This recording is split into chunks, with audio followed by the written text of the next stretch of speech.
All right, welcome. Thanks for coming out, everybody. It's another month, another Bitcoin event. So today we're really excited to have Allan Stevo talking here today. Allan Stevo of Kraken. The title of the talk is How to Make Money in Crypto While Saving the World. Very excited to hear his talk. So, we'll just go ahead and jump into this. Without further ado, please, big round of, really quick, big thanks to Starfish for hosting us here, of course. Big round of applause for Starfish. You do that applause still. And with that, I'll give you Allan.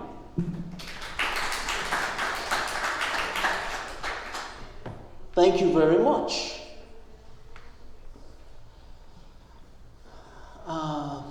So I think I'll take 20 minutes or so. Yeah. How am I doing? I'd like to be out here if I can.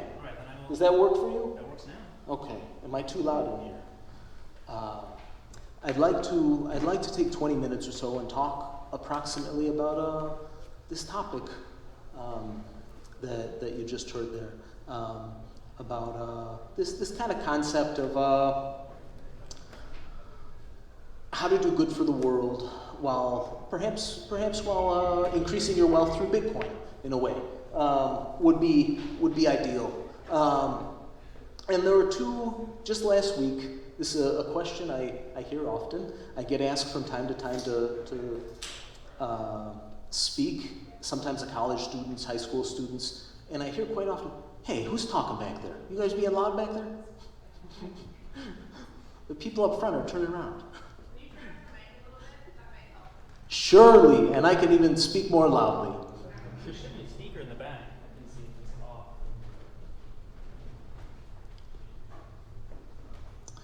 So, just last week, two business students from Berkeley, they came up to me at a luncheon, and they're like, hey, how do we make money in crypto? How do we make money in Bitcoin? And I just kind of looked at them for a second. I remember studying in college and wondering these same kinds of questions. And I remember other kinds of things that went through my head about what profit was like or what wealth was like. And the answer to that, I would give them if they were here right now, but that I didn't give them at that moment, is to help people. The way to make money in Bitcoin, the way to make money in any business is to help people. And I think they were asking the wrong question there. I think the question maybe should be, how do I help people? And in helping people, the money will follow, I would like to believe. Has been my experience so far. The goal can be many other things, of course, along with helping people. And in the process of kind of speaking to them, one of the guys looked at the other guy and he hit his own head. And he's like, Bitcoin went up 20% in the last month. That's how you make money with Bitcoin. And this is a little bit of a misnomer. I've worked at 2 crypto exchanges now, and I've encountered a lot of people who think they're better traders than they really are. And they end up kind of losing money playing with Bitcoin, unfortunately. I see a few people in this room who I know are big hodlers, and I see at least one entrepreneur in this room. And that entrepreneur is going to be kind of like my dream in the next few minutes. How the entrepreneur... Yes. Okay, don't step too far forward. I'm going to stay back here. I'd like to talk about helping people. Best way to help people is give them what they want. I'd like to talk about what do people want and how to do that really big.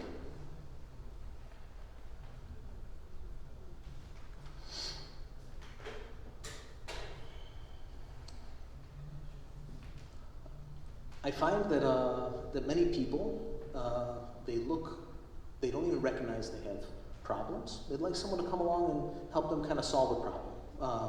And for quite a few years, I've been able to do that for people.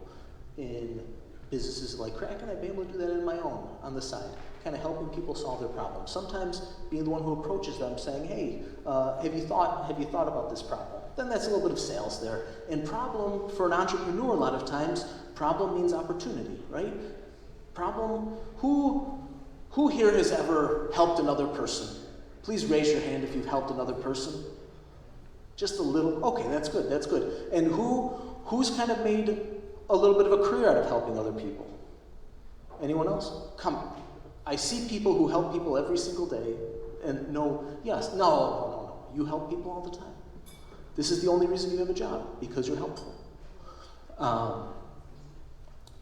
And this kind of idea, sometimes I see this idea that the way to help people is through charity.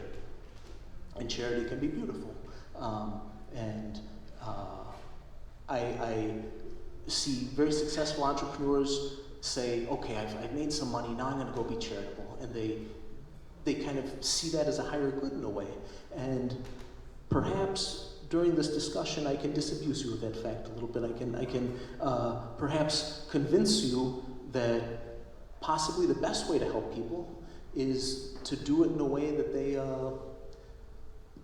in which you're in business with them, in which you're saying to them, I have such a thing that is going to help your life so much that you're going to want to voluntarily give me money. This I think is a beautiful way that we have society organized to help other people. A way that doesn't get very much recognition. And then with that comes the idea a little bit that profit is bad or profit is evil. But in a voluntary exchange, profit is not evil. Profit is the way that people say, thank you for helping me. Profit is an example of you having helped many people.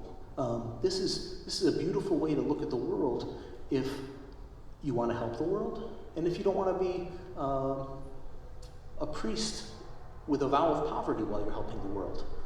It's incredibly possible to make money, to do well for yourself, and to do good for others. And in this, there's a little bit of a question of what do people want? What do people want? And this question of what do people want, this kind of goes to the heart of what a marketplace is. Because you have, there's this history in the US of who in the room owns a mobile phone? Please raise your hand if you own a mobile phone. I see you on your mobile phone. You're raising your hand. Thank you.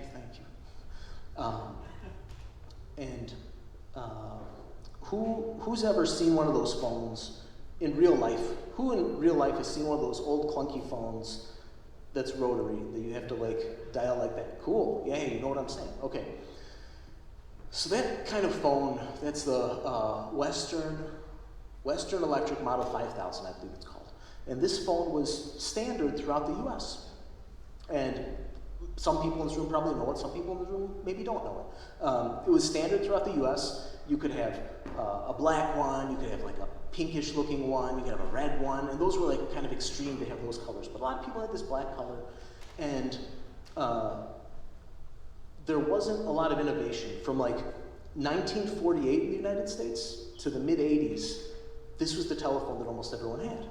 And if you had a different kind of phone, there could even be this situation where someone from the phone company would see it if they came to repair something. They might see you had to buy wireless phones from Japan. Japan was able to do high-tech phones. So you'd get a phone from Japan that you'd find on TV, on late night TV or something, and if the phone guy saw it plugged in to the phone jack, he could report you, and you can get in trouble for it. And there'd be this thing you're going to ruin the phone lines, you're going to ruin the phone system for everyone. And it was this you're not going to ruin the phone system, but it was this totally anti-competitive environment where it was we got one model of phone, you have to use the approved phone, that's about it. But people still, people wanted a little bit of variety. So this came to happen because the US government and state governments in a variety of legislation said, we're going to have a phone monopoly.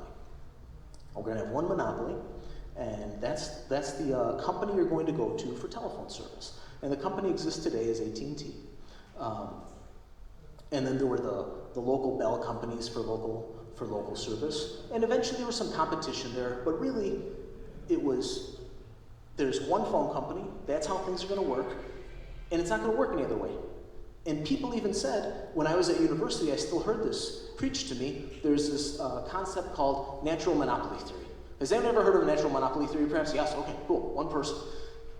Maybe others, two people, yes, natural monopoly theory. Natural monopoly theory is the biggest load of garbage. It's insane. Yes, three people, three natural monopoly theory people. Okay, you also maybe sat in the same university class that I did, horrible economics class, where the professor with a straight face would say, there's only one way to do utilities, and if you have more than one utility company, it's going to pervert the local economy, and it's going to ruin it for consumer and company, and then no one gets any utility.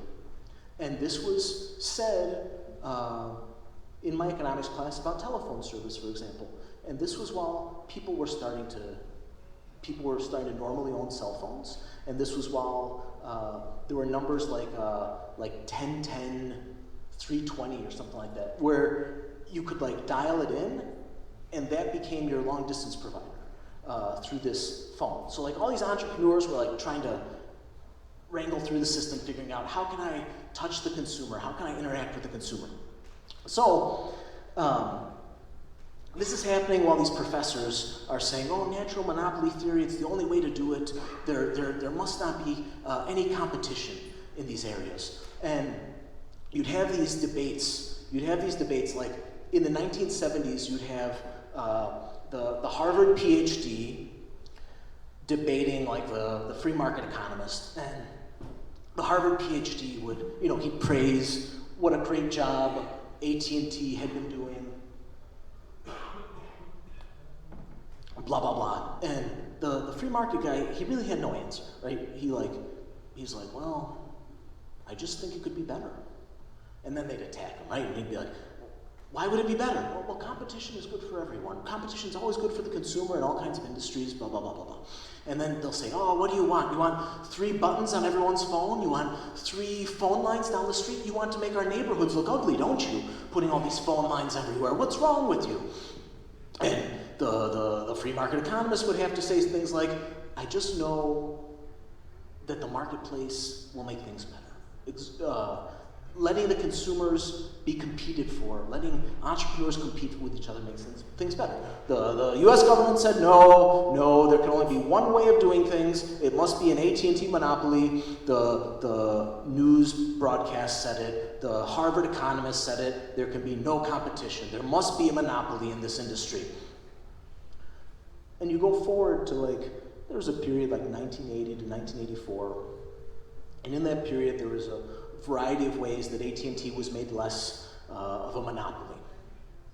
And you ended up with this situation. So from 1948 to the mid-80s, you had no innovation in terms of consumer telecommunication devices. You had grandma's clunky telephone. And you go from 1984, so that's what is that? We have almost 40 years there. Then you take the 24-year period from 1984 to 2007, where there was a little bit of freedom, and then in the mid-90s, the telecommunication, the wireless spectrum was opened up a little bit to be used by consumers, so there was a second kind of freeing of the market environment, and by 2007, within 24 years, you have an iPhone come out. And with this sense of competition, there were many failures before the iPhone, right? But with this sense of competition, you end up with people walking around with these supercomputers in their pockets within 24 short years. And this is an amazing, amazing process to go from horrible, clunky rotary to iPhone. And that free market economist from the 1970s, the guy was right. He didn't know. He had no way of knowing. He just knew it could be better. He knew it could be better when this guy and this lady compete with each other for customers. He knew that would be better than if this guy gets to sit on top of his monopoly and say, I'm the best for 80 years. And this is at the root of the question of how do you make someone happy? How do you give someone what they want? And the question really is, you can't know. Nobody knows for sure. There's no central planner that has the magic answer. It takes a lot of people taking risks, most of them failing really badly, and a few people like succeeding, and some of them succeed really big. And we get things like supercomputers in our pockets, right? And it's really an amazing thing, this ability to like say, okay, you guys go fight it out. We'll let you do it, and hopefully society ends up a little better off because of it. By the early 1900s, there was an economist, Mises, who was saying, the main problem with saying the economy will be controlled by a small group of people, by a small cohort of central planners, if it's 5 or 500, whatever, these people might be the most brilliant people on earth, but they can't predict the future. Even if government says, it's your job to tell what the future is going to hold, it's your job to write the regulations that will create the brightest future, there's no way to know. There's no way to know what this guy wants, and that guy wants, and that lady wants. It's impossible to predict this. And how is she even going to know? How is anyone even going to know what she wants until you've put it in front of her to have that opportunity to say yes, no? And the real way to say yes or no is with your money. Simply voting or saying, yeah, I would take that, it's not a true indication of what someone wants. What someone does with their limited resources is that indication. We fast forward here. We fast forward here to the present, and I know that we have an environment that many people in this room know about. Perhaps even everyone in this room knows about it, where you turn on the television, and on CNN I see Harvard economists telling me that there's only one way to do a currency, it must be by monopoly. On CNBC, I see government economists telling me it must be by monopoly. There's only one way to do a currency, it must be issued by a government, and that land must have its own monopoly on currency. That's the only possible way. I turn on Fox, I hear the same thing, right? On every station I hear the exact same thing. Unless it's some like crazy little Bitcoin podcast where I'm going to hear a different kind of story. But I hear this, and it sounds a lot like the broken natural monopoly theory, where government gives the benefit of a monopoly to some of their friends, and the consumers end up with 50, 80 years of stagnation in this area of technology. And I don't know what the future holds, but I imagine if I got a supercomputer in my pocket, if I went from that clunky old phone to the supercomputer in my pocket in only 24 years, what might currency look like 24 years from now? I don't know. It's going to be really freaking awesome, right? If government would just be like, okay, we don't really know. There competition's great for the consumer. It'd be really awesome. This creates an opportunity. Right now, there are many governments around the world. They send their PhDs to speak about why Bitcoin is a bad idea, why other cryptocurrencies are a bad idea. And they don't really want the marketplace to decide what's good and what's bad in that industry. I see that, and I see a lot of opportunity, because while the government's saying that, the government is not really standing by its word and really like cracking down on everyone who's got a wallet in their pocket, which they couldn't do anyway, which is part of the beauty of Bitcoin. And this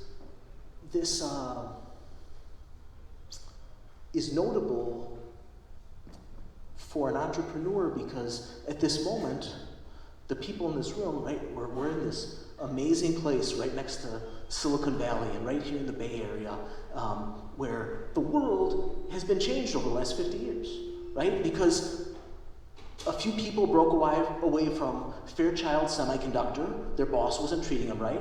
8 people were like, we're getting out of here. We're starting our own semiconductor company. This guy's a jerk. And they made this cool company that didn't work too well. But then they made a second company that worked really well. And this company came to be known as Intel. And like all kinds of other companies spun off from that process. And like this really neat stuff happened just because there was this mindset that just because I have a boss, I don't have to do what my parents did and stay with the same job for forever. I can break off and start something else. And the cost of doing business was very low. The cost of starting something else was very low. And this happened over and over again. And these little startups took place. And this place, 15 miles or so south of here, I really don't know the geography of the Bay Area that well to know if that's 15 miles. I'm going to pretend it's 15 miles. This place south of here that became known as Silicon Valley changed the world. They were able to compete in this way. Very, very beautiful. Now, an entrepreneur today is in an even better situation than that. There was a special technology that happened there in the 50s, too. The 50s, the 60s, the 70s, the development of this technology. But right now, we're watching an asset class being born. And the people in this room are like in the perfect geographic location to watch the special birth of that asset class. And this is like you were there the first time somebody smelted gold. Maybe not the first time, but in the first 10 years, right? In the first 10 years of gold smelting, had you been there, this would be very lucrative for you to recognize what was happening and to put yourself anywhere in proximity and to say, I'm going to figure out how to smelt gold better. Or if you were there the first time that someone sold a piece of real estate to someone else, the first 10 years, you're like, people are starting to sell real estate now, right? Someone's like selling the area around their cave or their farm or who knows what. Imagine just like the potential if you understood that was happening before the rest of the world was like, wait, we can sell these things to each other. We can sell the right to this plot of land to each other. Right now, we're watching this asset class being born, and the people in this room are even smaller than the 1% of people who know already, I would say. It's an ultra minority of people who get crypto and are passionate about it, and you're in quite a situation to profit from that. And I would like to encourage you to perhaps go out there and profit from it, perhaps by helping people. Now, who here, I don't need to ask who has a wallet. That's not important. I like privacy. I'm not even going to ask who's got a wallet. Who here thinks that the way cryptocurrency is done is the very best ever, and there's no way to improve on anything related to crypto? Please raise your hand if there's no room for improvement. Cool. Please raise your hand if you think there might be a few things at least, or a gigantic amount of things that could be improved about crypto. Yes, right. It's a little complicated, and there's so much friction around using it. And these problems create opportunities.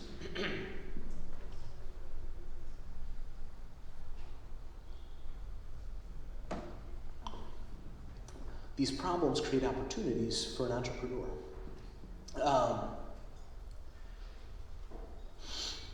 And I think about things like when, maybe a 70-year-old relative might ask me, how's Bitcoin doing? When should I buy some? What can I do with it? And I don't really have a good answer for my 70-year-old relative. Who here has a grandmother, 70 years old maybe, or older, or a neighbor even, or just someone in their life who they've got a pension, or they own municipal bonds, or they have a bank account, or they own real estate? Does anyone have a 70-year-old like that owns things? Yes, okay, good. And who has a 70-year-old in their life, that same 70-year-old perhaps, who owns Bitcoin? Awesome. That's cool, right? Until the rest of the room has that same experience, there's so much room for growth. Like it's like insane. This gentleman right here could make a very profitable future bridging that divide, or doing many other things around crypto. The opportunity here for crypto entrepreneurship is beautiful. If I could perhaps, with that, I suppose I'll be good to wrap up. Maybe for a little bit of takeaway, I'd like to ask you to be more of a giver than a taker. I'd like to ask you to be more of a producer than a consumer. I'd like to ask you to go help someone, because that's what good people do, and because that's how you get wealthy as well. And because if you've helped enough people who voluntarily give you their money as a thank you for helping them, and you've done it enough times to be considered wealthy, then you very well deserve that wealth. And it's no one's business to tell you that you don't.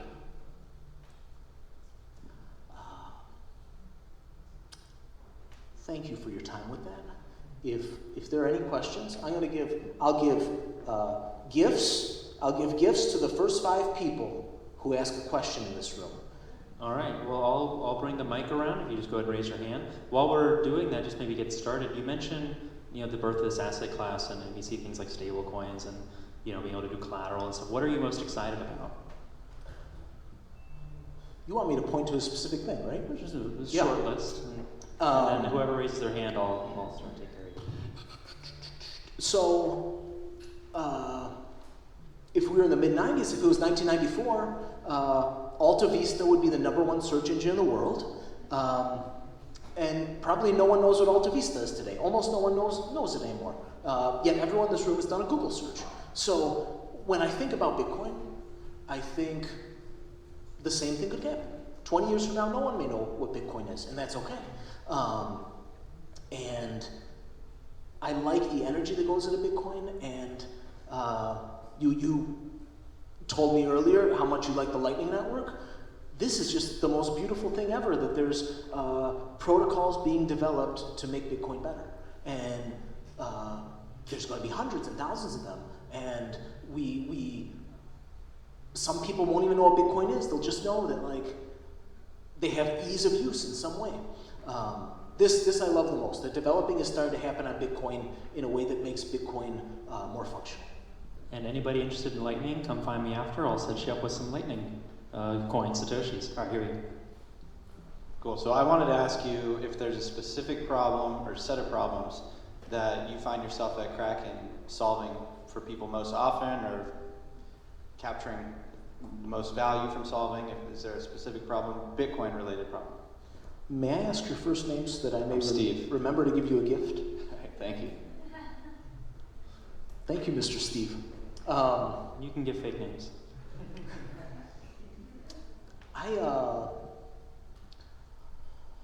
My job at Kraken would be, I'm the consumer of my boss, essentially, right? Or I'm the boss is the consumer of my work, I should say. I said that wrong. The boss is the consumer of my work. My job is to make my boss happy, essentially. This is a limit of doing work in a company. But Kraken, that's personally the economic benefit in any large company, right? Any company that's becoming large. But something that Kraken does is there's friction going from fiat currency like the dollar into crypto. Kraken intentionally places itself between fiat and crypto to be an on-rail for crypto. This is incredibly burdensome. Like, the amount of customer service hours that go into just that, just dealing with banks, and this wire is lost in the Federal Reserve System somewhere, and it's archaic. And why hasn't my money wired from some place you can send Bitcoin to in seconds? Why is the wire taking 7 days? This is insane. Kraken places itself right there to help ease that transition. This is one thing Kraken does very, very well, I think. But there's so much friction, there's a lot of room for improvement too. Does that answer that question of? I think there's a lot of problems in that problem set. So many. Public gateway, right? Yeah. There's room probably for many, many more companies to compete there. Which is beautiful because it pushes, right? If Kraken's going to be the best company, it should fear no competition. We want the competition to make us better.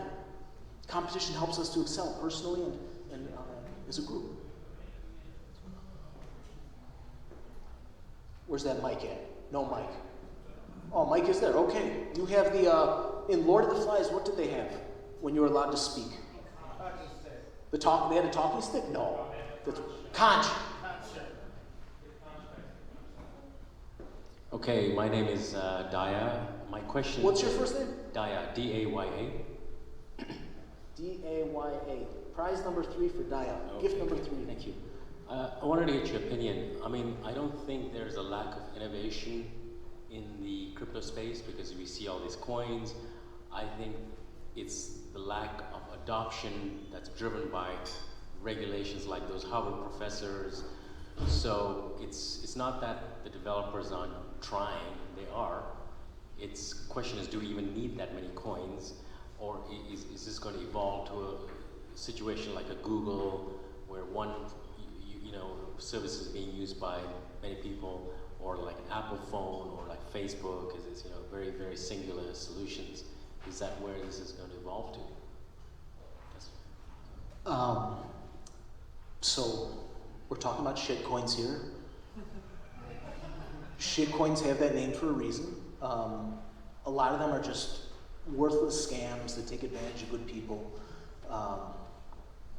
which is a downside of a free market. But it's the reality, right? The Romans said caveat emptor, let the buyer beware. This is, a consumer in this marketplace must be careful about these things. But just because there's many of them, right? I saw a list of 2,600 blocks most recently, something like that. So there's lots, right? There's lots and lots of blockchains, there's lots of coins out there. But just because they exist, just because there's more of them does not make them valuable. And you said adoption. I think adoption there's an important driver of adoption, I believe. Like even Vitalik will preach about adoption.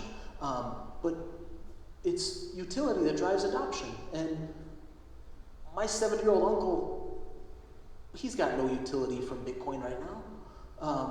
And the developers are working very hard. I know many hardworking developers, but you can't tell me there's no room for improvement when it takes 5 days to send a wire from Holland to New York, right? This is insane. The internet is here, and we have archaic, like telex type movement of money. It's like insane what's happening. Not even telex. Telex is advanced for what's happening. So there's so much opportunity out there. There's no way you can tell me that we've reached the pinnacle of currency development. There won't even be a US dollar anymore one day. I have no question about it. There's going to be free market currencies, and it's going to be so fast and quick. Where'd he go? Our host sent me money on Lightning, right? He was like, check out this new wallet. And he sent me money with no clearance immediately, right? This is beautiful. Maybe this is the future, but there's friction to get into it. I have no idea. You personally can make it so the 70-year-old wants in, right? I think. This is what I think. I think this is, how do we make it so a 70-year-old wants in? That may, you know what, that's going to help for like, if you're Ron Paul, you're going to be like, yeah, now I want crypto. Except every time I see Ron Paul, I have to be like, why are you such an old man about crypto? Because it's, I don't think so, I doubt it. I think he's happy, I think he's very happy in the situation he's in. You mentioned how fast things change and shitcoins. Just curious real quick, if someone here is brand new to Bitcoin, knows nothing about it, what would be your recommendation to stay like safe when there's so many shitcoins around, and how to just, protect themselves?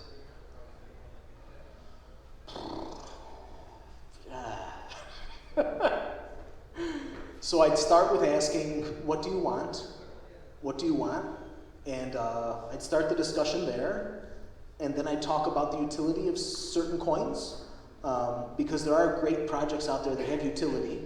And then I'd point out how Bitcoin has so much more developer energy in it than anything else, so that they should just get their feet wet right there. So this isn't necessarily like a total question, but it's What is for- your name, please? You can call me Miss Satoshi. Satoshi. Thank you, Miss Satoshi. So this isn't totally a question, but more of a question for each one of you guys. Since I was the only one that raised my hand, having somebody over 70 that's into crypto, which is why not? My grandmother passed away last year at 95 as one of the oldest and longest Bitcoin holders in the world. And it gave her purpose. She loved looking at the price swings. She loved learning about the community. The tech went way over her head, but she felt like she was a part of something. She felt like she was a part of the generation that's up and coming. So my question for you guys is, who in your life can you share this with? And just back up their keys with you. Have it be somebody that you trust and you love, and show them the ropes. They don't necessarily need to do the transactions, but having an app on their phone that they can track and watch the price actually gets people quite interested. She told everybody at her nursing home about Bitcoin. So just take a little poll in your life and see who might be interested in tracking and staying up with what's going on in the world, and that's your person. Can we get some applause for Miss Satoshi, please?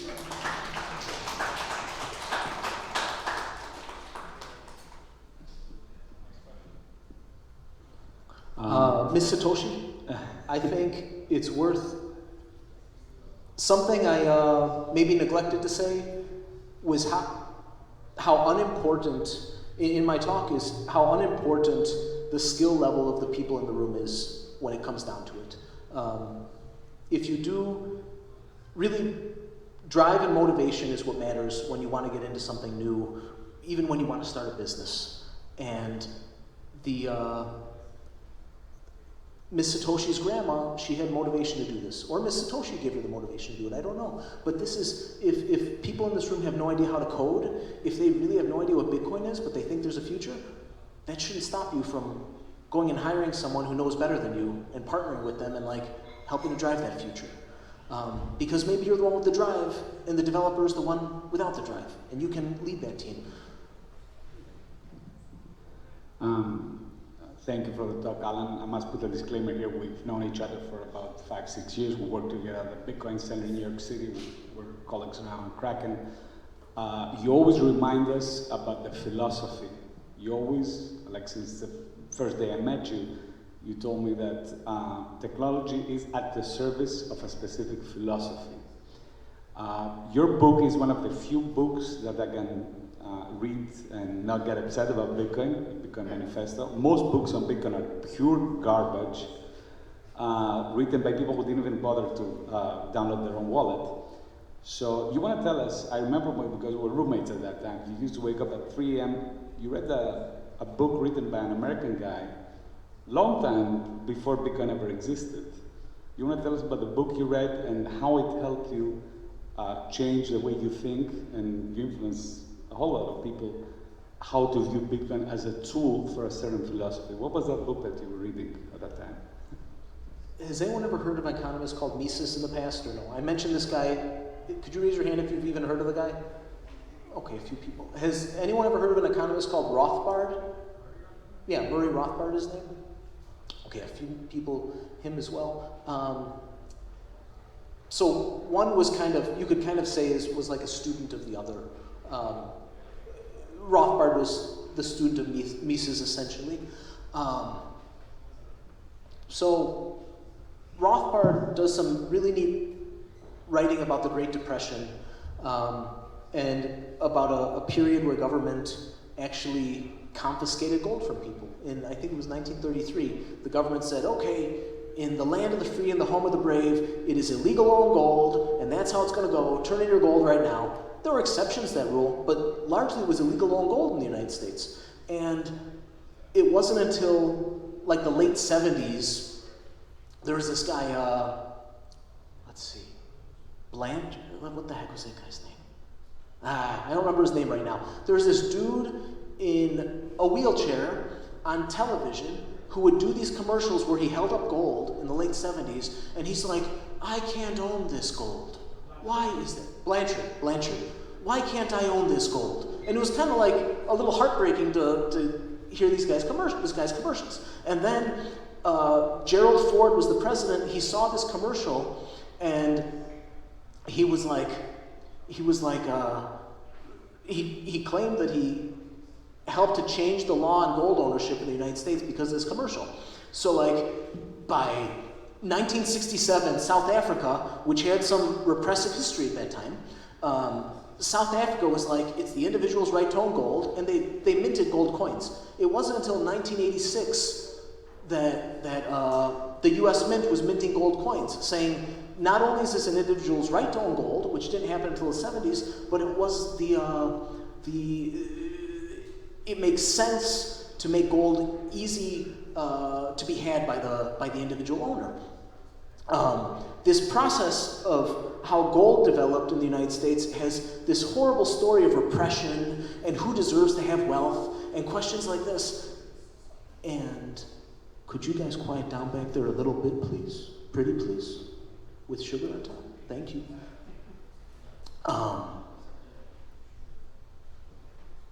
There's how Bitcoin came to be springs from this question of who gets to own wealth and what do you get to do with the wealth, and when does someone get to say no, your wealth is mine, right? Because you can cross borders now, and no one knows that this guy has $10 million in his head essentially, and this is a beautiful, beautiful thing. Thank you for asking that question. This concept of gold from the Depression and the tyranny of it is very inspirational to me in the growth of Bitcoin. You tell me, who was the president? Probably Franklin Delano Roosevelt. You're saying Franklin Roosevelt confiscated the American people's gold, made it illegal to own gold? Tyranny. Evil tyranny. Yes, sir. 1, 2, 3, 4, I'll give it to you. 5. Yeah. My name is Chris. So I have a question actually for your exchange. I use Binance, Kraken, and Gemini. Then when I see those exchange, on one hand, Binance is like very anti-regulation, and then on the other hand, it's just Gemini. So my question is, what's your stance, the Kraken stance with especially U.S. regulation, and then what's the strategy for Kraken to compete with other exchanges? So I can't speak for the leadership or for the company. And this is, it's gonna sound familiar from what I have to say here. The strategy is really to help the customer in the best way we know how. And we built a base. A lot of crypto exchanges, because of the friction between fiat and crypto, the friction in crossing from one to the other, a lot of exchanges were built around the idea of where they had banking relationships or what their early banking relationships were. And Kraken had a banking relationship in Europe at the beginning. And this gave us a tremendous advantage in the European market. And there's quite a few exchanges that have that similar kind of story. And this is an important first advantage. Another important advantage, as Mt. Gox was crumbling, one of the founders of Kraken was actually called in to help out. And Kraken ended up being in charge of taking care of the funds from Mt. Gox by the Japanese. It was a Japanese court that said, you guys take care of that crypto for us.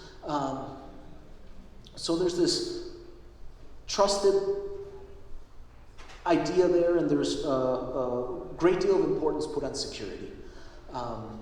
So I think these two kind of answer it in a lot of ways of what Kraken's about. And the bigger we get, the harder it is to really know what Kraken's about. That happens with every company, I think. But I think at its core, Kraken's about how do we make it easier for someone to go from Bitcoin or from fiat to crypto. How do we do that? And how do we do it in as secure a way as possible?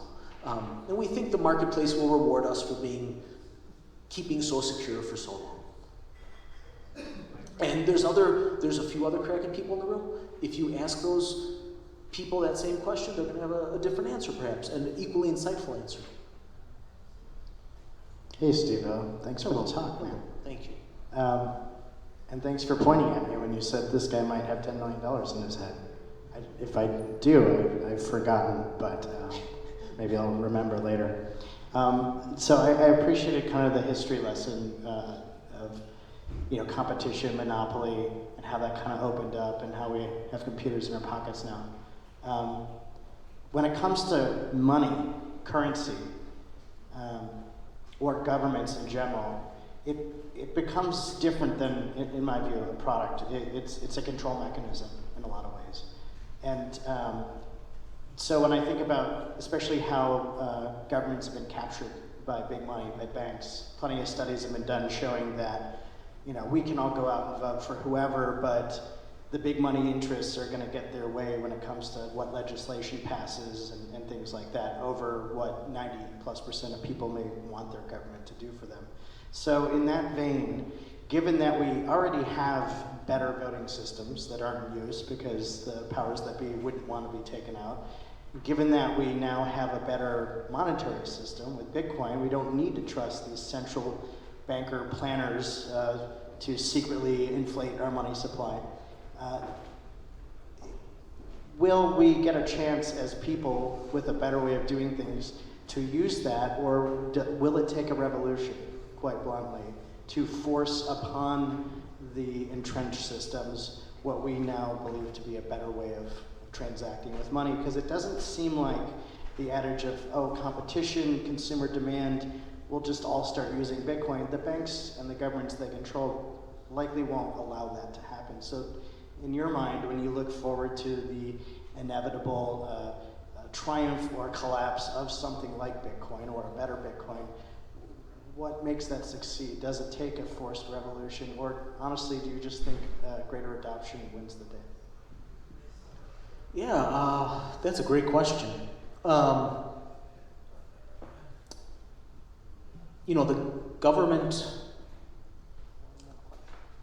government in DC matters less and less every day.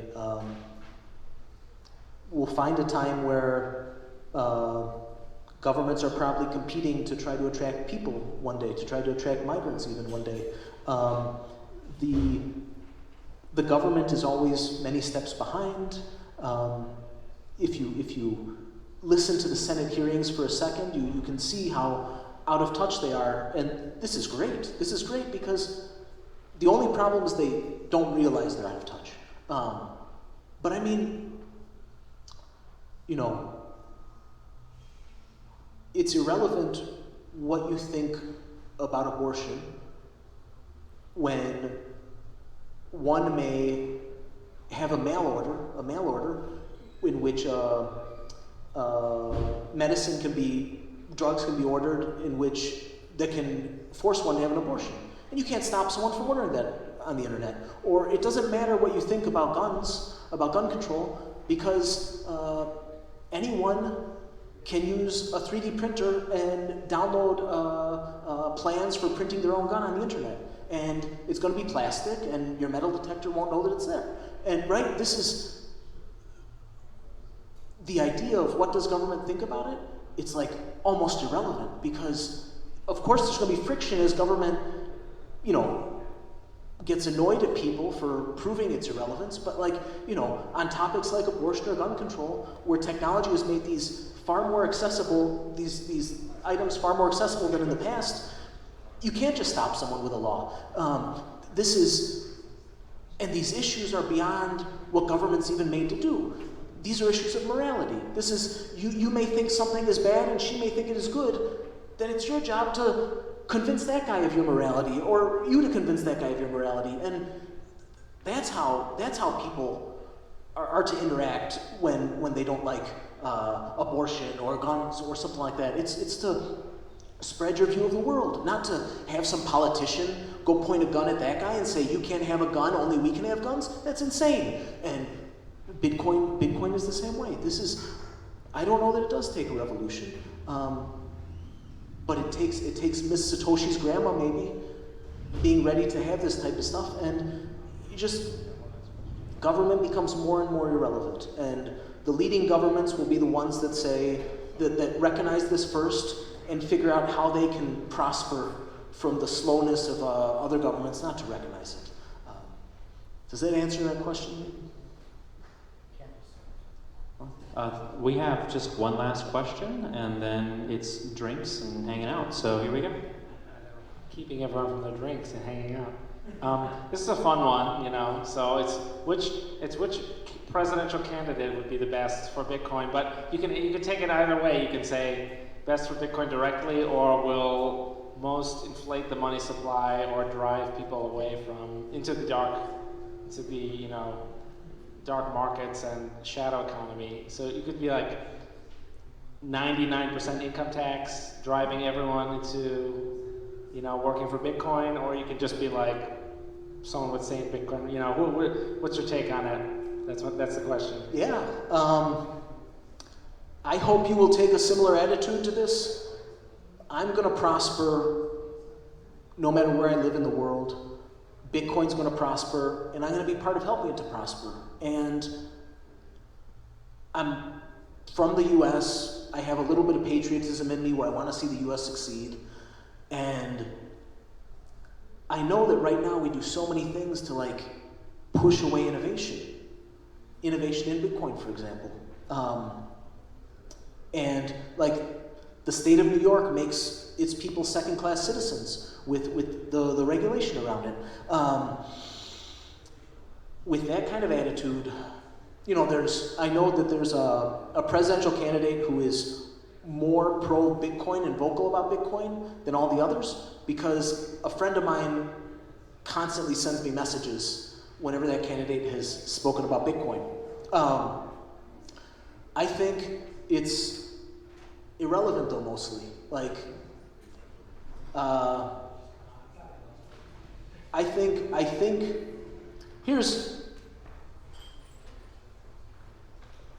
the president can certainly affect the Bitcoin price. I believe that. Oh. I think the president can affect the Bitcoin price. I think the president can make things easier and harder. I think Bitcoin can't be killed. And I think it's irrelevant. They're all talking about the past right now. They're all talking about the past. Forgive me for not being fun about that. This is a brutal tyranny that's happening, and people are not rioting in the streets. But it should be fun. I'm gonna smile now. Well, on that high note, I say we bring this particular event to an end. Thank you so much, Allan, for coming out. Thank you, everybody who is here today, and thank you for all the great questions. Thank you very much. Thank you.